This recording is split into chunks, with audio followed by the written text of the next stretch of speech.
कुरीतियों एवं व्यसन को छोड़ शुद्ध सात्विक भोजन ग्रहण करने से मनुष्य के जीवन में उन्नति होती है। यह बात कर्नाटक के राज्यपाल महामहिम डॉक्टर थावरचंद गहलोत ने वार्ड क्रमांक 1 में नगर पालिका परिषद नागदा द्वारा 75 लाख की लागत से बने सामुदायिक भवन के लोकार्पण अवसर पर कही। सर्वप्रथम अतिथियों द्वारा मां सरस्वती के चित्र पर माल्यार्पण कर दीप प्रज्वलित कर कार्यक्रम का शुभारंभ किया गया। तत्पश्चात वार्ड पार्षद उषा सिसोदिया द्वारा समस्त अतिथियों का पुष्पमाला पहनाकर स्वागत किया गया। स्वागत भाषण नगर पालिका अध्यक्ष संतोष ओपी गहलोत ने दिया और कहा कि नगर पालिका नगर विकास के लिए तत्पर खड़ी है और नगर में जब से नगर पालिका परिषद बनी है तब से लगातार विकास हो रहे हैं। कार्यक्रम में मुख्य अतिथि कर्नाटक के राज्यपाल डॉक्टर थावरचंद गहलोत के अलावा विशेष अतिथि के रूप में क्षेत्र के सांसद अनिल फिरोजिया, क्षेत्रीय विधायक डॉक्टर तेज बहादुर सिंह चौहान, पूर्व विधायक लाल सिंह राणावत, आलोट के पूर्व विधायक जितेंद्र गहलोत, वार्ड पार्षद उषा रामचंद्र सिसोदिया, नगरपालिका अध्यक्ष संतोष गहलोत, पूर्व नगरपालिका अध्यक्ष गोपाल यादव,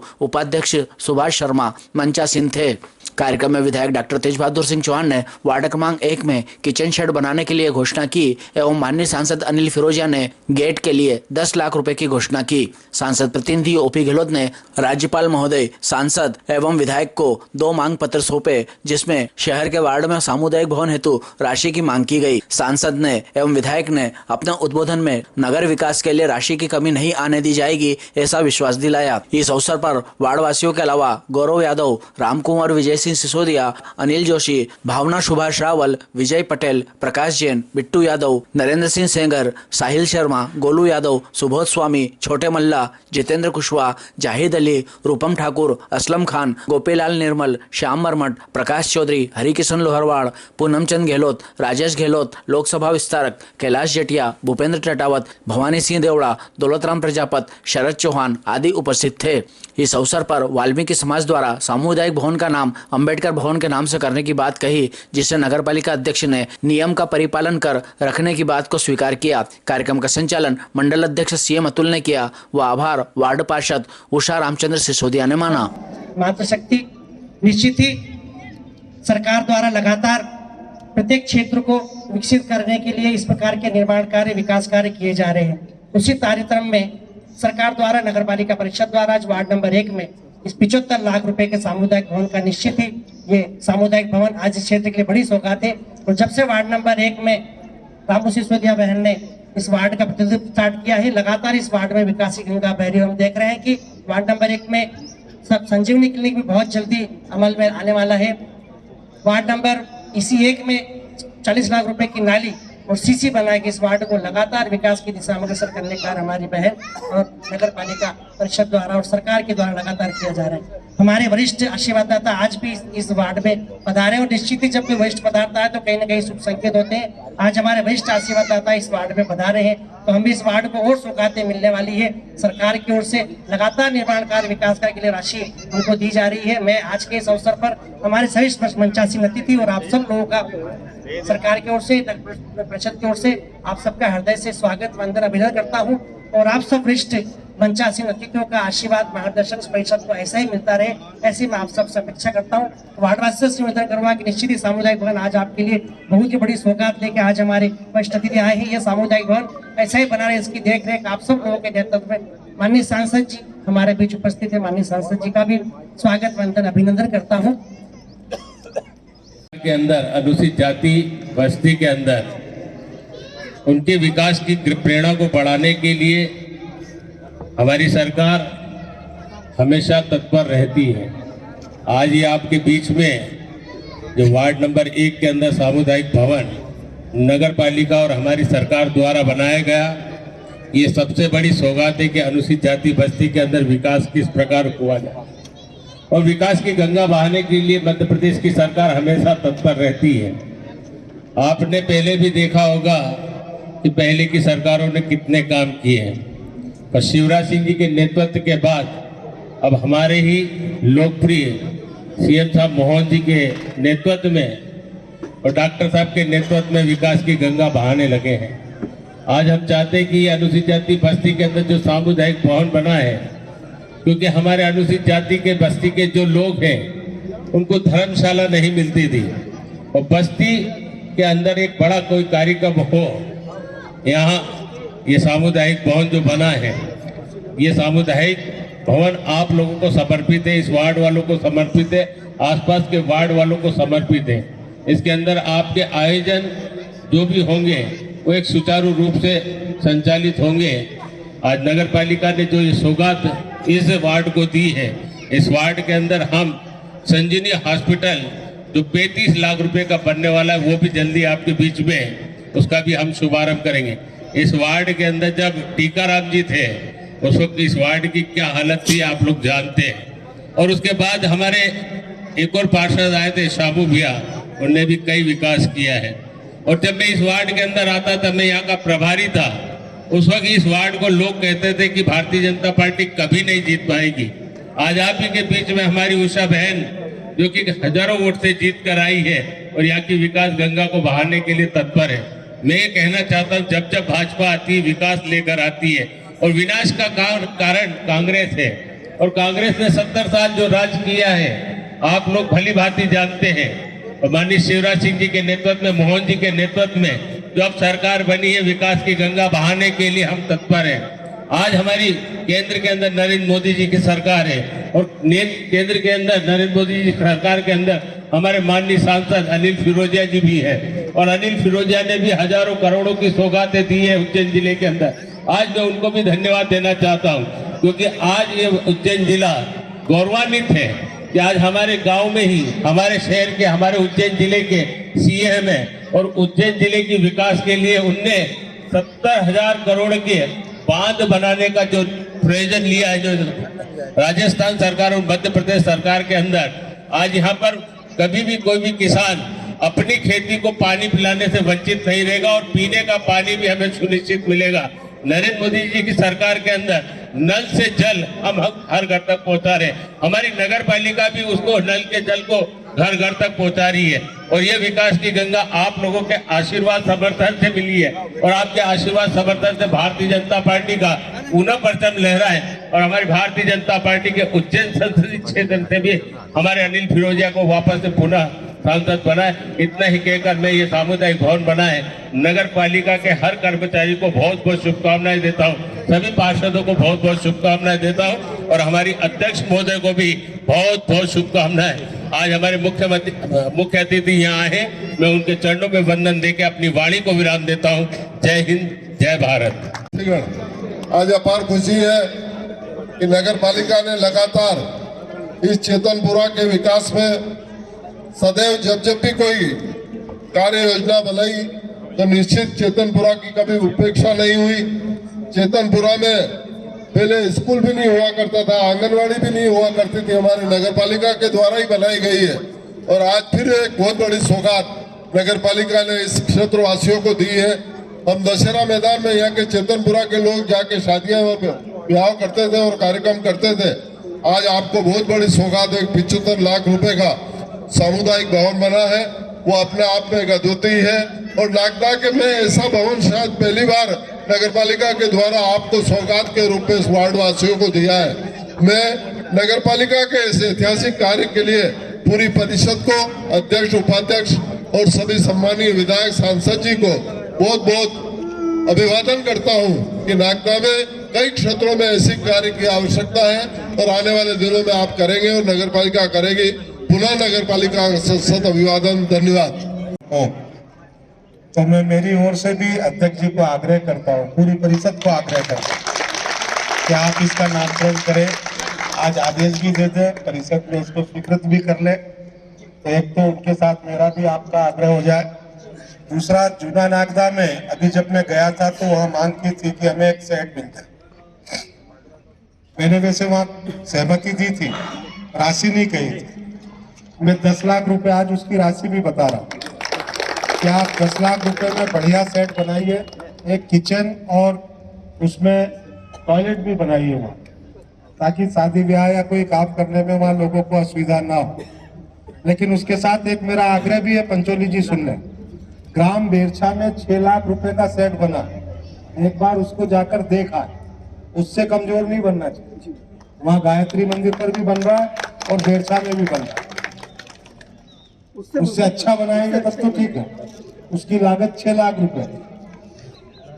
अब यहाँ जितने पार्षद बैठे हैं उनको भी मैं कह रहा हूँ, अगर एक आध 2 दिन में आप भी अपनी अपेक्षाएं बता देंगे तो ठीक, नहीं तो खेल खत्म हो चुका होगा इस साल। ठीक है, तो आप सबको नमस्कार।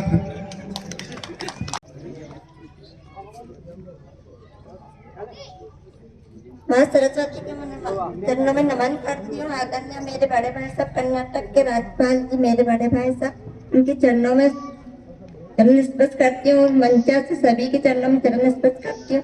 मेरे सामने बैठे सभी पार्षद भाई और नगर पालिका अधिकारी कर्मचारी और यहाँ पे बैठे सभी आशीर्वाद दाता हो, आप सभी को इस भवन की बहुत बहुत बधाई। आपकी सेवा में हमेशा तत्पर खड़ी रहूंगी। मेरे पूरे कर्मचारी, नगर पालिका पूरे अधिकारी सभी आपकी सेवा में हमेशा लगे रहेंगे।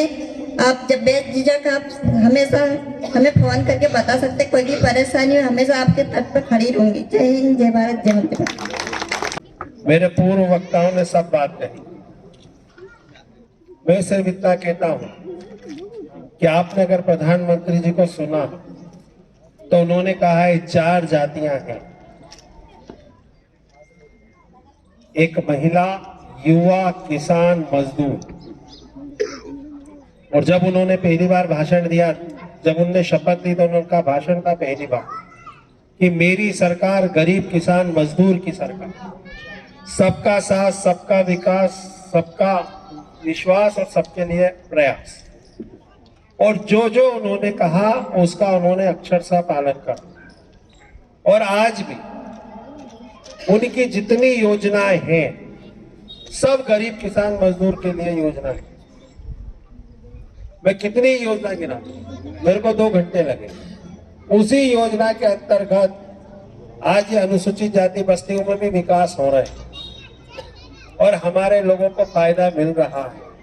चाहे वो प्रधानमंत्री आवास की बात करें, चाहे उज्ज्वला गैस की बात करें, चाहे सीमेंट कंक्रीट सड़क की बात करें, चाहे आज ये चेतनपुरा में वार्ड 1 में सामुदायिक भवन मिल रहा है इसकी बात करें, चाहे संजीवनी अस्पताल, आज 40 लाख की लागत से सीसी सड़क का भी भूमि पूजन है और इसका लोकार्पण है और एक संजीवनी अस्पताल का लोकार्पण। तो ये जो सब है, अगर कोई चिंता पाल रहा है तो मध्य प्रदेश सरकार और केंद्र सरकार। मध्य प्रदेश सरकार के मुखिया माननीय मोहन यादव जी और केंद्र सरकार के मुखिया आदरणीय नरेंद्र मोदी जी। आज आप देखेंगे अंतिम बजट जो पेश हुआ उसमें भी चारों जातियों का ध्यान रखा गया है, स्वर्णीय विकास। आज जो डॉक्टर साहब ने एक बात कही उसी को मैं आगे बढ़ा देता हूँ कि ये इतनी अच्छी सौगात मिली है हम यहाँ पे जनता जनार्दन को। एक तो यहाँ गेट की व्यवस्था करो, जो भी राशि चाहिए वो ले लो, और यहाँ एक गेट लगना चाहिए ताकि गाइड हो रही है, गंदगी ना हो। और इसके स्वच्छता का हम अवश्य ध्यान रखें। और स्वच्छता का ध्यान तो मेरा घर स्वच्छ हो, मेरा गली मोहल्ला स्वच्छ हो, मेरा नगर स्वच्छ, स्वच्छता का विशेष ध्यान रखें। और ये बात भी सही है कि हमारे तबके के लोग 2 लाख, 5 लाख, 10 लाख का नहीं ले सकते गार्डन। गरीब लोग हैं, उनके बेटियों की शादी, बेटों की शादी, ब्याह, क्या बोलते हैं, नुक्ता, घाटा, जो भी कार्यक्रम है, सांस्कृतिक हो, सामाजिक हो, धार्मिक हो, ये सबके लिए बड़ा उपयोगी है। और डॉक्टर साहब ने एक बात और कही कि एक और कोई जगह है पाल्या। और आज के माननीय थावरचंद जी गहलोत साहब को भी बहुत धन्यवाद और आभार व्यक्त करूं कि मैंने पूरे लोकसभा क्षेत्र में जो चीज देखी है कि माननीय थावरचंद जी ने कहीं सामुदायिक भवन दिए बढ़िया, कहीं खेल ग्राउंड दिए हैं और बड़ी राशि दी, ताकि जहां जरूरतमंद हो उनको उनकी ये जरूरत पूरी हो सके। खेल मैदान भी दिए। और डॉक्टर साहब ने जो कहा है ओपीजी मांगे, आप उसको करो और राशि डॉक्टर साहब भी देंगे और मैं भी दे दूंगा ताकि उसका उपयोग भी हो। और ये हम सबकी जिम्मेदारी है कि इसकी स्वच्छता का ध्यान रखें, इसकी अवेयरनेस का ध्यान रखें। माननीय मोदी जी का कहना है कि जन भागीदारी होना चाहिए। कुछ भी थोड़ा थोड़ा शुल्क रखो, ताकि कार्यक्रम होने के बाद इसकी साफ सफाई हो सके, उतना शुल्क इसका लिया जाए और इसकी स्वच्छता का भी ध्यान रखा जाए। बाकी अमृत योजना, जितनी भी योजना डॉक्टर साहब ने गिनाई है, वो पैसा आ रहा और खूब पानी आ रहा, चिंता मत करो। नर्मदा लाइन भी चालू हो रही है और अभी मैंने 2400 करोड़ की लागत, 2400 करोड़ की लागत से महिदपुर में डैम स्वीकृत करा, उसका भी काम चल रहा है, उसका भी पानी नागदा में आएगा। मोहन जी ने जो कालीसिंध योजना, चंबल योजना स्वीकृत करे, उसका पानी भी यहाँ आएगा। तो पानी खूब होगा, पर्याप्त होगा। उज्जैन जावरा की ये सड़क के लिए हम लड़ाई लड़ रहे हैं और हमारी ये बहुत बड़ी जीत भी हो गई है कि इसको मध्य प्रदेश सरकार बनाने को तैयार हो गई, या तो केंद्र सरकार या मध्य प्रदेश सरकार। तो जावरा से नागदा, उन्हेल होते हुए पीतमपुर, ये हमको 4 लेन की सौगात बहुत जल्दी मिलने वाली है। ऐसी कई सौगातें नागदा को मिलने वाली है। मैं आज इस उपलक्ष्य में आप सबको बहुत बहुत शुभकामनाएं, बधाई देता हूं। बहुत बहुत धन्यवाद। भारत माता की जय। पूरे नागदा में 5 अनुसूचित जाति के हमारे वार्ड हैं और 5 ही वार्ड में ये जो सामुदायिक भवन बना है, इसी प्रकार का सामुदायिक भवन की डिमांड भी आ रही है। आदरणीय डॉक्टर साहब ने भी वार्ड नंबर 5 में भी घोषणा की है। आप सबसे आग्रह करता है, हर प्रकार के विकास कार्यों में योगदान दिया। आप देख रहे हैं नागदा पहले कैसा था और अब कैसा है। पहले सड़कों का अभाव था, नल जल योजना का अभाव था, बिरला ग्राम की झुग्गी झोपड़ियों में भी यही स्थिति थी। हमने इन सब परिस्थितियों से संघर्ष कर करके, और जब सरकार बनी तो सरकार के सहयोग से, भारत सरकार और राज्य सरकार के सहयोग से विकास करने का काम किया है। आज आप और हम सब ये विकास होते हुए देख रहे हैं। पिछले कुछ वर्षों से विकास की गति तेज हुई है और जल्दी जल्दी और तेज गति से और अच्छा विकास हमको देखने को मिल रहा है। देश की आजादी के 75-76 साल पूरे हो गए। आप देखते हैं हर क्षेत्र में तेज गति से विकास हुआ है। उसमें कोई भी सरकार रही हो, आजादी के समय से लेकर अभी तक सभी सरकारों का कुछ न कुछ योगदान रहा है। पर पिछले 8-10 वर्षों से ये विकास की गति बहुत तेज हुई है और देश की आजादी की लड़ाई लड़ने वाले महापुरुषों ने सोचा था कि देश आजाद हो जाएगा, हम फिर से विश्व गुरु बन जाएंगे, देश फिर से सोने की चिड़िया कहलाएगा। पहले कहते थे ना हिंदुस्तान को सोने की चिड़िया, विश्व गुरु। अब ये सोने की चिड़िया बन जाएगा, इसका मतलब देश की अर्थव्यवस्था मजबूत हो जाएगी। और मुझे ये कहते हुए बहुत खुशी है कि दुनिया के अग्रणी देशों में भारत की अर्थव्यवस्था 5वें स्थान पर पहुंच गई है। रूस, चीन, जापान, जर्मन ये चौथे स्थान पर है। 5वें पर फ्रांस था, उस फ्रांस की जगह भारत ने 5वां स्थान प्राप्त कर लिया और अब नरेंद्र मोदी जी ने इसको दुनिया के देशों में 3रे स्थान पर ले जाने का संकल्प लिया है और ये संकल्प आप सब लोगों के भरोसे पर लिया है। और मुझे विश्वास है कि आने वाले 2-3 वर्षों में भारत की अर्थव्यवस्था दुनिया के देशों में 3रे स्थान पर पहुंच जाएगी। आजादी के 75-76 साल हो गए तो आजादी के दीवानों ने यह सोचा था कि देश आजाद होगा, फिर से विकसित राष्ट्र बनेगा, विश्व गुरु बनेगा। तो उस दिशा में भी आपको दिखाई दे रहा है कि भारत का मान सम्मान सारी दुनिया में बढ़ा है, भारत में भी बढ़ा है। और एक समय ऐसा था जब देश का प्रधानमंत्री विदेशों में जाता था तो उनको सम्मान नहीं मिलता था, रिस्पांस नहीं मिलता था। वहाँ के राष्ट्रपति, राष्ट्राध्यक्ष उनसे मिलने में भी संकोच करते थे। परंतु अब नरेंद्र मोदी जी जहाँ भी जाते हैं, कुछ देशों के राष्ट्राध्यक्ष ने तो उनके पांव भी छू लिए। अब ये जो सम्मान मिला है वो नरेंद्र मोदी जी हमेशा कहते हैं कि भारत के 140 करोड़ जनता का सम्मान है और ये सही है। आपका आशीर्वाद नरेंद्र मोदी जी को और भारत सरकार को और राज्य सरकारों को मिल रहा है। इसके कारण देश का सम्मान सारी दुनिया में बढ़ा है। और मोदी जी ने देश की जनता की अपेक्षा के अनुसार भारत को देश की आज़ादी के 100 साल जब पूरे होंगे तो विकसित राष्ट्र बनाने का संकल्प लिया है। और इस संकल्प में आप और हम सब सहयोग दें ऐसी अपेक्षा की है। मुझे विश्वास है कि संकल्प लेकर के जो कर्तव्य निष्ठा से कठोर परिश्रम करेगा तो भारत विकसित राष्ट्र बनेगा। और जब भारत विकसित राष्ट्र बनेगा तो आपका और हमारा सबका सम्मान भी बढ़ेगा। भारत में एक प्रमुख समस्या सारी दुनिया में है,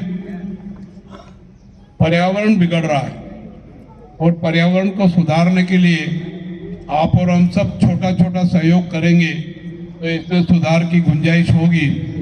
और दुनिया में दिन पर दिन गर्मी बढ़ती जा रही है और गर्मी बढ़ने के कारण जो परेशानियां होती है उस पर मैं विस्तार से नहीं जाऊंगा। बीमारियां बढ़ती है, परेशानियां बढ़ती है। इस पर्यावरण को ठीक करने का प्रयास भी आप और हम सब कर सकते हैं। गांव गली मोहल्ले में वृक्षारोपण वगैरह करने की व्यवस्था करना, फिर जल का संरक्षण और संवर्धन दोनों करना, पानी का आवश्यकता अनुसार उपयोग करना और उसको इकट्ठा करके रखना, नहीं तो गर्मी में परेशानी होती है। और पानी 1000 फीट से ज़्यादा नीचे जमीन में पहुंचता जा रहा है। ट्यूबवेल खोदो तो भी पानी नहीं निकलता है। इसलिए पानी को रोकना और उसका सदुपयोग करना, इसकी भी महती आवश्यकता है। हालांकि नागदा में इस प्रकार की समस्या आने वाली नहीं है। पर्याप्त पानी है, चंबल नदी में भी है और आसपास की जो नदियां चंबल नदी में मिलती है उसके कारण भी पानी की कमी नहीं है। परंतु हमने, सांसद जी ने और हमारे पूर्व विधायक जी ने मिलकर के नर्मदा का पानी नागदा में ला करके नागदा वासियों को पिलाने का प्रयास किया। योजना मंजूर हो गई, योजना की कार्रवाई चल रही है। आप जब उज्जैन से आते जाते हैं तो देख रहे होंगे पाइपलाइन बिछी है, बीच में फिल्टर प्लांट के लिए टंकी बनी है। निश्चित रूप से उसका पानी अगले साल, अर्थात शुरू हो गया है इस साल के अंत तक हमको मिलेगा। तो पानी की किसी प्रकार की कोई कमी नहीं रहेगी। अब मुझे बहुत ज़्यादा कहने की आवश्यकता नहीं है। नागदा को आप भी देख रहे हो, मैं भी देख रहा हूँ, पहले कैसा था आज कैसा है। निश्चित रूप से सुधार हुआ, उस सुधार को बनाकर रखने की जरूरत है। सारे देश में स्वच्छता अभियान चलाया जा रहा है। स्वच्छता अभियान चलाने की जरूरत है। हम हमारे घर का कचरा बाहर सड़क पर नहीं फेंके, छोटा डस्टबिन रखे, डस्टबिन में इकट्ठा करें। और नागदा नगर पालिका की कचरा गाड़ी जब आती है तो उसमें डाल के घर आंगन को साफ सुथरा और सड़क को साफ सुथरा रखे ताकि बीमारी कम होती है। इंदौर का उदाहरण है। इंदौर दुनिया का या देश का 7वें साल में भी सबसे स्वच्छ शहर है। और 7 साल से जब स्वच्छ शहर के रूप में उसकी पहचान बनी तो सर्वे हुआ, डॉक्टरों ने सर्वे किया, दूसरे संस्थाओं ने सर्वे किया और ये निष्कर्ष निकाला कि स्वच्छ इंदौर के कारण बीमारी जितनी मात्रा में पहले होती थी, मलेरिया वगैरह, वो उसमें काफी कमी आई है। ऐसी अनेक प्रकार की बीमारियां जो गंदगी फैलने से होती थी उसमें बहुत बड़ी मात्रा में कमी आई। और जब बीमारी में कमी आई है तो अपना शरीर भी स्वस्थ रहता है, पैसा भी कम खर्च होता है और उस पैसे का उपयोग जो दवाई में खर्च होता था वो हम दूसरे कामों में कर सकते हैं। फिर बच्चों को पढ़ाने की आवश्यकता है। मैं भी अनुसूचित जाति वर्ग का हूँ। हमने हमारे समाज में भी जो कुरीतियाँ थी उनको समाप्त करने का प्रयास किया। मैं आज भी आप लोगों से निवेदन करना चाहता हूँ कि हम कुरीतियाँ छोड़ें, रूढ़िवादिता छोड़ें और व्यसन मुक्त हों। किसी भी प्रकार का नशा अगर हमारी आदत में है तो उसको छोड़ने का प्रयास करें। मैं जीवन भर में नशा मुक्त रहा हूँ, व्यसन मुक्त रहा हूँ और भगवान की दया से स्वस्थ हूँ। और इसलिए मेरी धारणा है कि जो स्वस्थ रहना चाहता है, कभी बीमार नहीं होना चाहता है, तो वो व्यसन मुक्त रहे। अब व्यसन मुक्त होने के बहुत सारे फायदे हैं। जो पैसा हम शिक्षा में खर्च कर सकते हैं वो हम पीने खाने में लगा देते हैं। उससे घर परिवार की स्थिति अच्छी होने की बजाय कमजोर रहती है। मेरे मोहल्ले में मैं उदाहरण देता था, 20 लोगों का, सब बिरला उद्योग में नौकरी करते हैं, एक बराबर की तनख्वाह है। मान लो 20,000 रुपये महीने की तनख्वाह है। एक घर में रेडियो, टीवी और अच्छा फर्नीचर, दूसरे में थोड़ा कम है, तीसरे में एल्यूमिनियम के बर्तन भांडे भी ठीक से नहीं मिलते। मैं पूछता था भाई कारण क्या है, तो लोग कहते थे कि साहब इसकी ये आदत गड़बड़ है, ये सारा पैसा इसमें खर्च कर देता है, इस कारण से इसके घर में कुछ नहीं। और जो कम खाता पीता है उसके घर में थोड़ी और अच्छी स्थिति है, और जो एकदम नशा मुक्त, व्यसन मुक्त है, उसके घर में आवश्यक सामग्री सब प्रकार की मिलती है, और उनके बच्चे पढ़ लिख करके ग्रेजुएट हो गए, पोस्ट ग्रेजुएट हो गए, और अच्छी खासी नौकरी भी करने लगे हैं। इन बातों की तरफ भी हमको ध्यान देने की जरूरत है। छोटी छोटी बात पर अगर हमने ध्यान दिया तो हमारा परिवार एकदम स्वच्छ और सुधरा हुआ दिखेगा, और लोग हमारा सम्मान भी करेंगे, और नहीं तो कहेंगे अरे ये तो ये है, ऐसा है। इस प्रकार की परिस्थितियों से मुक्त होने की आवश्यकता है। मैं आप सबसे अनुरोध करता हूं कि आप स्वयं स्वस्थ रहे, सुखी रहे, निरोगी रहे, और अपने घर परिवार के लोगों को भी रखें। फिर बच्चे बच्ची और माँ बाप की सेवा में भी अपना ध्यान लगाएं और उनकी सेवा करें। निश्चित रूप से पुण्य की प्राप्ति होगी। देशवासी अनेक सालों से अयोध्या में, जहाँ भगवान राम का जन्म हुआ था, वहाँ भगवान राम का मंदिर बनवाना चाहते थे। इसके लिए आंदोलन भी हुए। उस आंदोलन में मैं भी सम्मिलित था। जब आडवाणी जी ने रथ यात्रा निकाली थी तो देवास से शाजापुर तक मैं उनके साथ था। वो सपना भी साकार हुआ, और आज अयोध्या में भगवान राम का मंदिर निर्माण बहुत गति से आगे बढ़ा है, और प्राण प्रतिष्ठा भी हुई है। और ये 22 जनवरी ऐतिहासिक दिवस के रूप में है सारे देश और दुनिया में। इस कारण से भारत का मान सम्मान बढ़ा है। मैं आपसे अनुरोध करता हूं कि भारत के मान सम्मान को बढ़ाने की दृष्टि से आप भी अपना सहयोग, समर्थन, आशीर्वाद प्रदान करें। बात के लिए धन्यवाद, और मेरी बाढ़ की जनता को बहुत बहुत बधाई और शुभकामनाएं। और विधायक जी से, डॉक्टर साहब से एक निवेदन है मेरा कि डॉक्टर साहब निवेदन कर रहे हैं। आपसे एक निवेदन है मेरा कि है ना, यहाँ पर रसोई घर और सेट हो जाए तो बहुत चेतनपुरा में 2 लाख रुपए उस रसोई घर के लिए, सेट के लिए हो गए।